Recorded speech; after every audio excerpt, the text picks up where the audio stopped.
আসসালামু আলাইকুম বন্ধুরা, সবাই কেমন আছেন? আশা করি সবাই ভালো আছেন। তো প্রতিদিনের মতো চলে আসলাম আপনাদের মাঝে নতুন আরেকটা ভিডিও নিয়ে।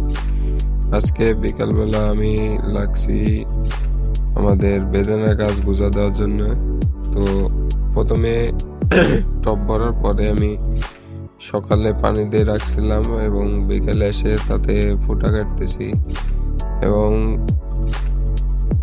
সকালে আমি কিছু গাছ ছোট নার্সারি থেকে তুলে রাখছিলাম, সেটাই আমি নিয়ে যে দুপুরে বা বিকালে এরকম ভাবে গুজা দিতেছি। প্রথমে ফুটে কেটে নিলাম, তারপরে গাছ ঢুকে হালকা করে চাপন দিতে হবে এবং চাপন দেওয়ার পরে সব টপ হয়ে গেলে তাতে হালকা করে পানি দিয়ে তা পলিথিন দিয়ে টাপ্পর করে ঢেকে দিতে হবে।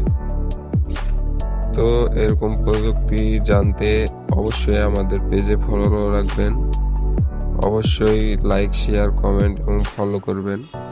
তো তাহলে সবকিছু শিখতে পারবেন। আজকে এই পর্যন্তই। আল্লাহ হাফেজ।